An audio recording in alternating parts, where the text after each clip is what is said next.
I'm surrounded by hot chicks. This is unreal. Yeah, it is warm out today. Yeah. Yeah, it is. Yep. Yeah. It's welcome to the top 40. I think I stumped him. Did you see that? We stumped Big Daddy. My Yes, God. we did. Okay then. We have too much fun here, don't we? Oh, we have too much fun here. Wonderful. And this is the Top 40 Timeline video show, and we're heard across the world on many radio stations where we play oldies and fart around and make you laugh and make you smile and tell you about trivia, which is put together by Leah Lywood on the video portion of the program, where we take music from this week in history and music and news from this week in history and let you have it right between the eyes. And when Lee Lakin's on here with myself, we're always at least 3 or 4 times a show surprised by some of the stuff that this gal digs up. And we're brought to you by FM108.ca, as you can tell from this hat here. That's our oldie station in the Air Radio Network, and the most successful radio station we have, and huge. And So far. I do mornings with the Top 40 Timeline Breakfast Show. And we have, of course, the weekly show that goes out to stations as well. So here we are, and why don't I let you just lead off with your stuff, because I know you got something to say about Bob Marley's former girlfriend this week.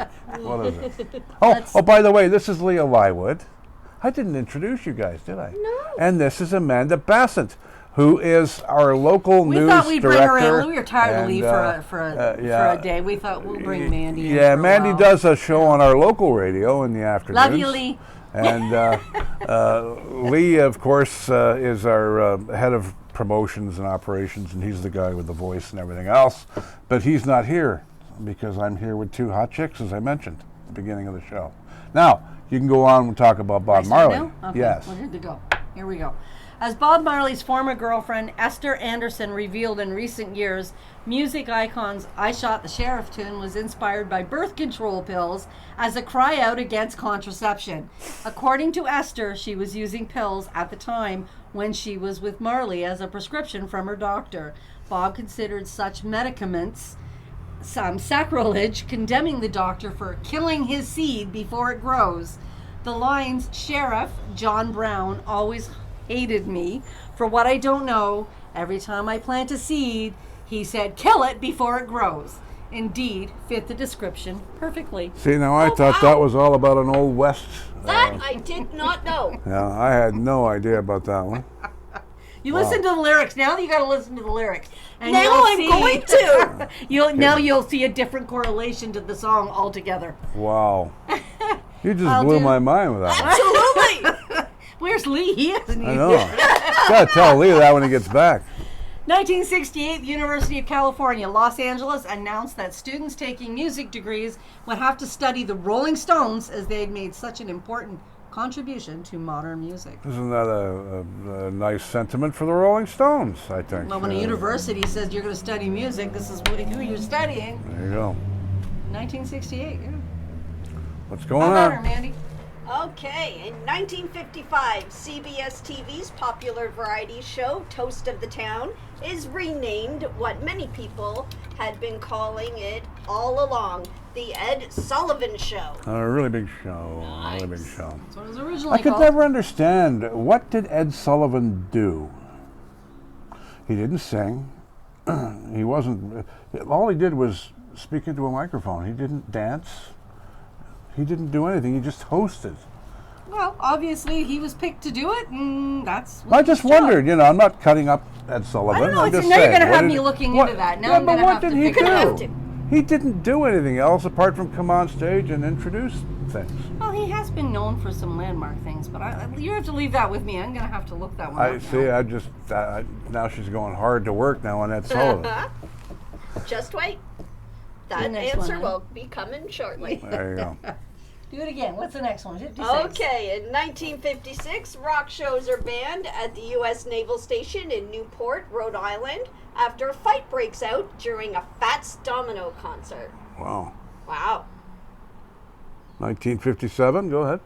Okay, in 1957, the big record, CBS TV answers to American Bandstand premieres with host Patty Page and guests Billy Ward and the Dominoes and Tony Bennett. Now you see, you see there now. There's a show that didn't go very far. I can tell you that right now. The Big Record, eh? It only lasted like a year or something, didn't it? Yeah, it was only on for a little while. It was very minimal. It was like it ran its due course for the first season or something. I'm not well, I mean, in 1957, they didn't know where rock and roll was going. So if you look at the host of that show, it's Patty Page, who's a pop star. Billy Ward and the Dominoes, kind of popish, and of course, back then, yeah. Tony Bennett. He was the man everything. he was everything. Was he ever? I loved Tony Bennett. But it was an older genre. It was more of a less rock.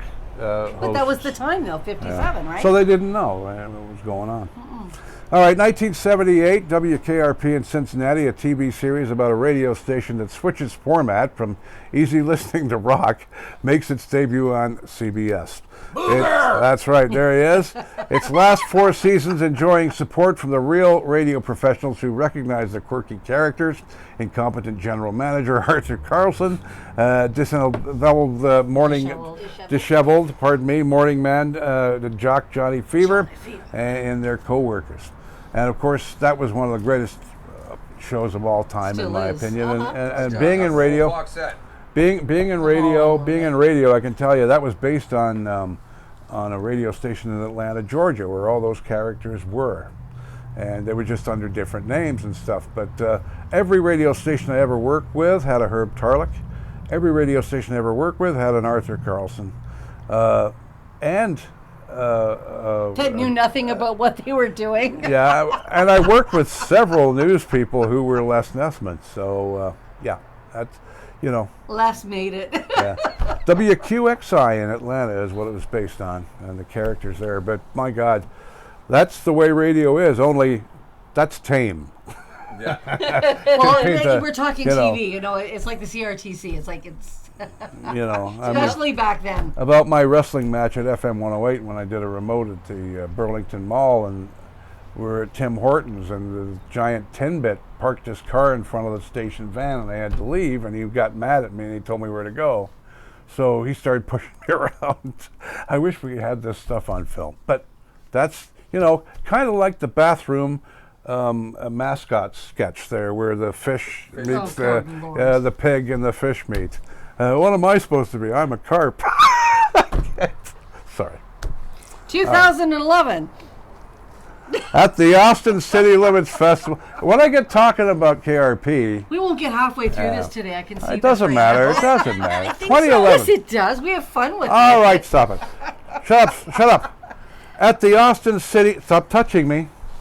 At the Austin City Limits Festival, Owl Nation lead singer Aaron Bruno does a little crowd surfing using a boogie board to actually surf on top of the crowd before performing their hit Sail.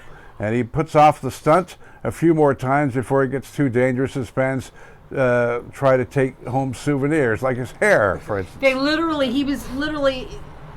They were passing him around on the surfboard in the crowd, but people were getting to the point where they were reaching up and grabbing his hair, trying to get his hair, and it was like he's going, okay, we're done. We're done. Before I pass it back to Leah, here's one about Ozzy Osbourne.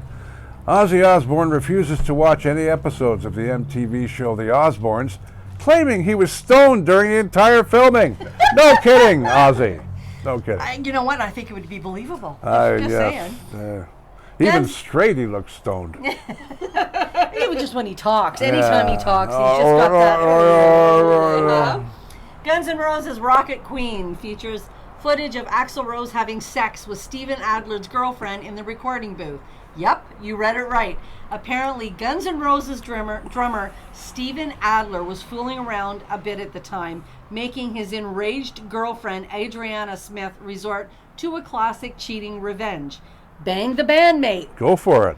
Picking the singer as an obvious choice, Adriana got more than she asked for as Axl Rose got her to have sex with him in the recording booth. But wait, there's more.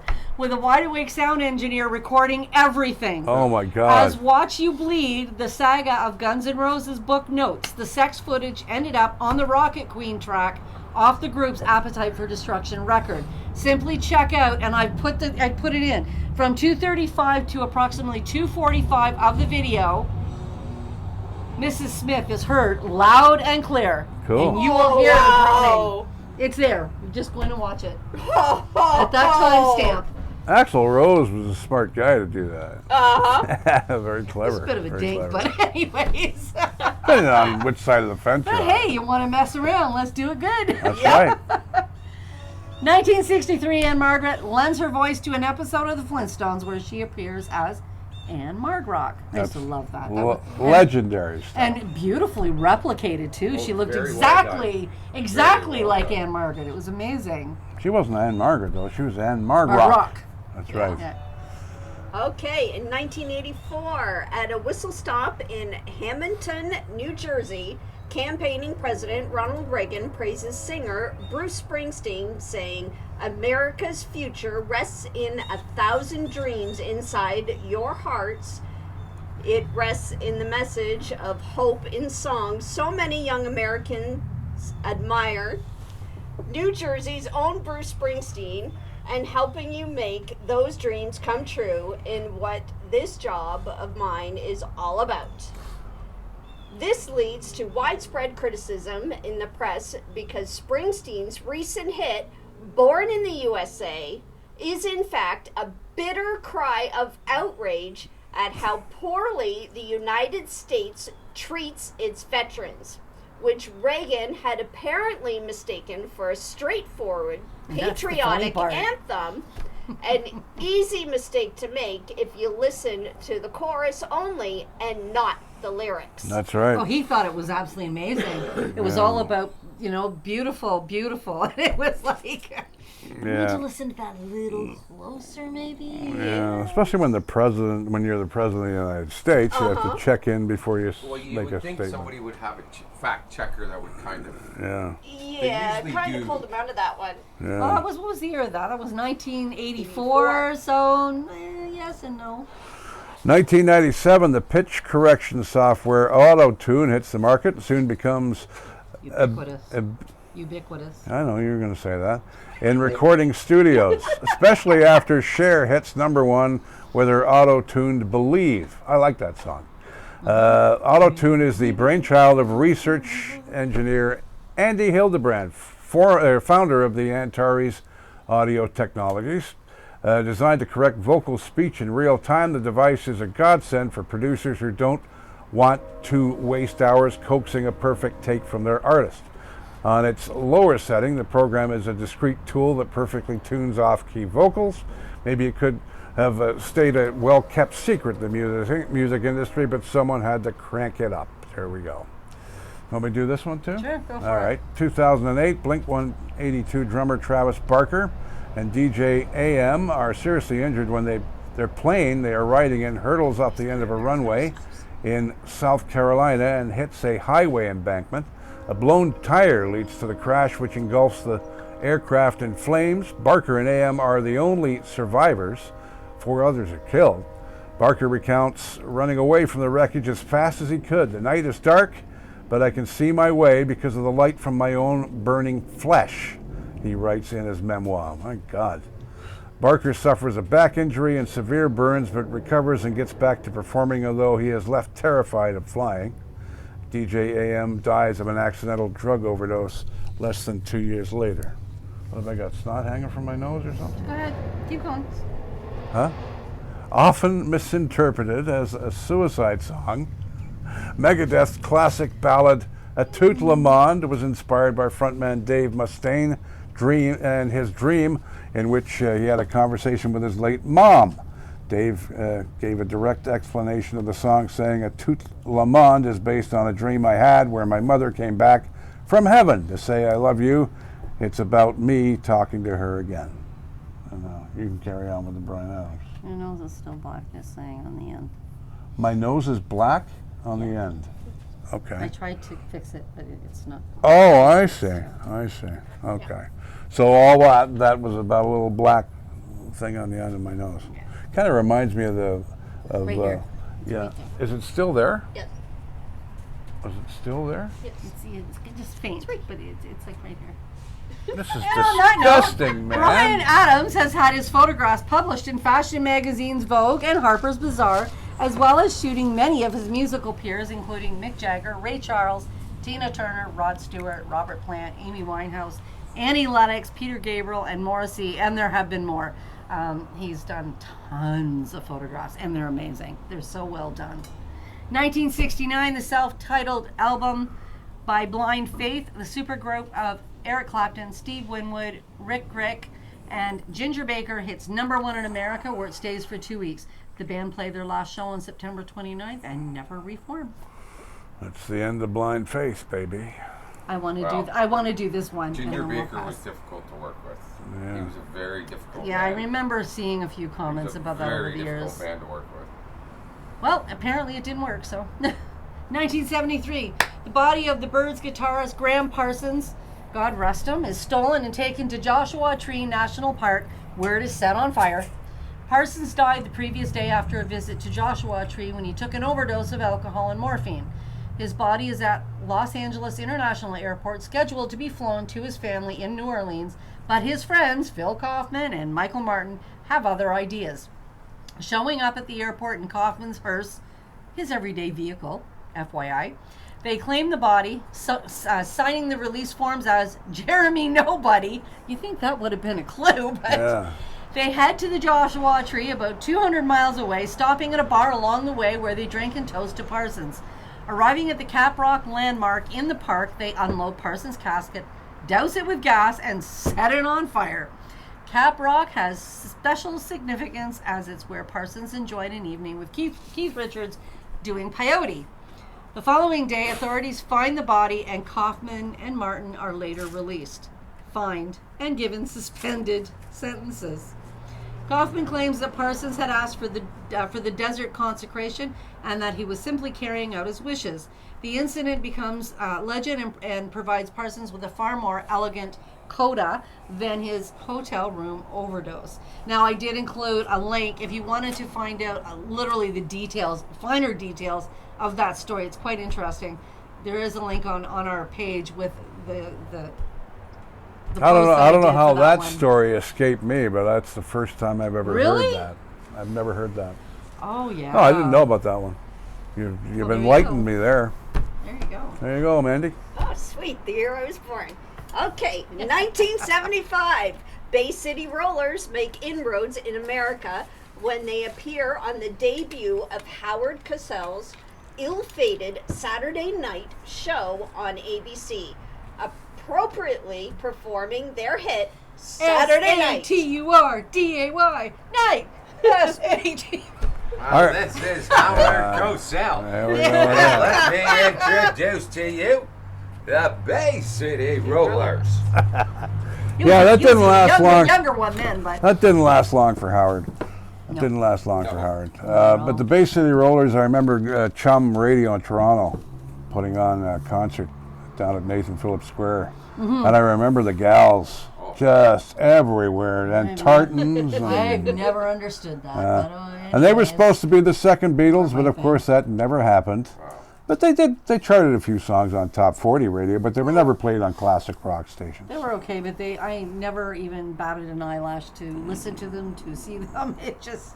Well, they weren't a bad band. I mean, I liked their songs. listen, They're it doesn't- pop yeah, songs. no, They it's Saturday not. night. early boy band, you know. Yeah, you know, one of those early I boy like bands. it. I'm not knocking them. It's just me personally.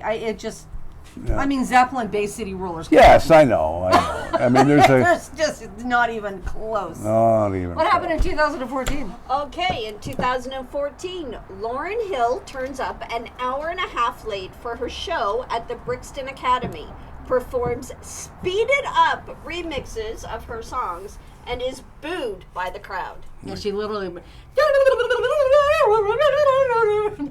Oh, wow! You can do That was gonna fly. Well, you can apparently do the it Creed didn't. story too. Go ahead and do the Creed story too. Okay. Higher. The 1999 lead single of Creed's second studio album seemed like a simple Christian rock ballad about a higher power. But lead singer Scott Stapp Staff. said that the hit that inevitably helped Creed reach meteoric success was actually about the benefits of lucid dreaming. Wow. In 2000, Stapp told Spin magazine he'd been having a recurring nightmare and delved into the practice of lucid dreaming to rid himself of it. And that's what Higher is about. Wow. So you listen to the lyrics in Higher now. Yeah. You'll see. Absolutely. People only listen to the certain part of it, and then they. Yeah. Well, a lot of people Yeah. get glued on the chorus, right? Yeah. That's the part, and they don't really Pay attention. tune into the whole song. But I mean, even if you had heard that, you wouldn't have known that No. because the lyrics depict. Like I said again, now go listen to it. You'll see. Wow. I've been I'm going to having have to do that. I've been having some Most definitely. strange dreams lately. I think it's the cheese that I eat before I go to bed or something. Just wacky.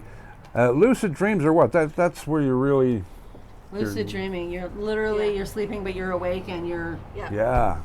and Weird you're, stuff. like, yeah, gotta that's be. a whole other conversation. we could Psychedelics have. help with that. It's got to be that Stilton Oh, but cheese. you did a you lot know? of people lucid dreaming. It has nothing to do with psychedelics. It's just Yeah. it's what happens. Brody, my son, has had it a few times, just and not trying to. You can induce it. Wow. Anyways, whole other conversation. What happened with the monkeys? The 4 members of the Monkees were each paid $450 per episode in the first season of their TV show. Although their salary was raised to $750 for the second season, they received virtually nothing for their merchandising. Nope. Wow. Unbelievable. Those guys were just iconic. They were. You know, I mean, Imagine it's the amount of merchandise they Yeah. sold. I used to have. They still do, probably. Yes. I used to have Monkey's galore. Monkey's They lunchbox, had it. and I took it to school with me every day when I was 8 years old. My Monkey's lunch, and I remember my mom thought she was hip. She bought me a Partridge Family lunchbox in 1971 when I was 11, and I got beat up at school. Just a story, you know. But it's not a story; it's true. Yeah, I get My it. life. It's my life, folks. This one is mine. Okay. This man, to me, is a god with bass guitar. I absolutely, to die so young. 1987, Jaco Pastorius of Weather Report, age 35, dies of a massive brain hemorrhage 10 days after a violent altercation with a club bouncer left him in a coma. And if you ever want, there's a song that he does called Birdland. Oh, and there's a part, there's actually, if you watch YouTube, there's actually a section where he just goes nuts. And he does these solos with bass at all different concerts all the time. And you just can't. He is untouchable. Untouchable. I love Weather Report, too. It's I like awful jazz young songs. to be dying at the age of 35. Oh, he was so, amazing. 1978, the Firemen, Paul McCartney's trance music duo with producer Martin Glover, released their second album, Rushes. Says Glover, Linda, Paul's wife, was very ill, and by the time we finished it, she was dying. And for me, it became very much a requiem for her. Yeah, it's sad. Unfortunately, I'll just do the George Harrison and we'll pass from there. 1993, George Harrison and David Crosby play their animated selves on the season 5 premiere of The Simpsons, Homer's Barbershop Quartet. You remember that? Oh, Yeah. that was hilarious. That's awesome. How we doing for time? You doing all right? There he is. There's the man. How we doing? Yeah, about 6 minutes. We got 6 minutes left. Mandy? go. 2012. Okay. In 2012, when Green Day's set is cut short at the iHeartRadio Festival in Las Vegas, lead singer Billy Joe Armstrong flies This off was the crazy. handle, stopping the show and going into a rant where he says, "I'm not effing Justin Bieber. Wayne Justin or Justin Bieber. Bieber." Say the word. It doesn't have the same emphasis. Okay, I'm not fucking Justin Bieber. There you go. Not CRTC. Yeah. Watched over. You We're good. motherfuckers. Hey! Again. Hey, Dad! Do you want to see my video, Dad? I swore on video. You've got to be fucking joking. Green Day is on the bill with no doubt Rihanna, Lil Wayne, Jason Aldean, and Usher. And with the festival running long, organizers cut the punk trio set about 20 minutes short to make way for Usher. The band gets the news while they're performing Basket Case as a huge teleprompter flash. 1 minute. He uses the minute for his tirade where he pulls seniority. I've been around since 1988. She swore again, Dad. Before taking the swipe at Bieber, smashing his guitar, and extending a middle finger. Armstrong, a high-functioning alcoholic, later admits that he was drunk and couldn't remember anything he said. 2 days later, he checks into rehab. Oh my God! I've seen that. I didn't know where it Awesome. happened, but I have that's seen it. that. I saw that. All right, we got to move on here. Song composer Jim Steinman revealed that Bonnie Tyler's hit 1993 song Total Eclipse of the Heart was originally titled Vampires in Love. That should be 1983, actually, when she recorded that, not 1993. If anyone listens to the lyrics, they're really like vampire lines. It's all about the darkness, the power of darkness, and love's place in dark, the composer told Playbill in 2022. So the next time you listen to this 1980s classic, imagine it as being two vampires necking. And that is definitely from 1983. I know because I played it on the radio as a hit. And somebody is a typo. I copied and pasted that. Yeah. I always tweak it, but Yeah. those are the dates I copied. So they Elton John I made didn't his catch first it. appearance on Top of the Pops as a backing singer for Brotherhood of Man and Pickety Witch. My God. Two Pickety giants. Witch I'd never heard of till Pickety I found Witch. this. Pickety Witch. Brotherhood of Man I knew. Pickety Witch? Yeah. Brotherhood of Man were fairly big. Pickety Witch were more of a UK hit. They were a group in England. I can't even You remember. did back vocals with them. Yeah, So. there you go. 1965, San Francisco band The Great Society featuring Grace Slick and her then husband Jerry Slick on drums made their live debut at the Coffee Gallery in North Beach, California. I love Grace Slick, man. Oh, so do I. That's lovely. 1990, Nirvana played their biggest gig to date when they appeared at the Motorsports International Garage in Seattle. Drummer Dave Grohl, who would audition for the band in a few days' time, was in the audience of about 50,000 people. Probably one of the coolest rock stars in the world, do you think? Oh, I love Dave Dave Grohl? Grohl. Oh my God, everybody does. Yeah. 2001, A Tribute to Heroes was aired commercial-free on most of the major U.S. TV networks. The live program was organized to raise money following the terrorist attacks on the Pentagon and New York's World Trade Center. Neil Young, Tom Petty, Paul Simon, Billy Joel, U2, Limp Bizkit, Bruce Springsteen, and Pearl Jam all performed. Manning the telephones to take pledges were celebrities including Jack Nicholson, Jim Carrey, Whoopi Goldberg, Goldie Hawn, Robin Williams, Meg Ryan, Cuba Gooding Jr., Kurt Russell, Adam Sandler, and there were so many more. They had rows of them all sitting there with phones. It was crazy. You want to do the last one? Okay, in 2005, Jimmy Page was made an honorary citizen of Brazilian city, Rio de Janeiro, for his work helping its street children. The Led Zeppelin guitarist had opened Casa Jimmy's house, in 1998, which had so far supported more than 300 children. There you have it. And we've been brought to you this week by FM108.ca, Canada's oldie station. We talk about what we do during the week, but we should really talk about our great shows on the weekend, like the Top 40 Timeline show is heard every Saturday night at 6 Eastern. We have so many great shows on the station. We have Walter Scott James and the Old School Dance, where he pretends he's in an old school dance with all the trimmings. A great show.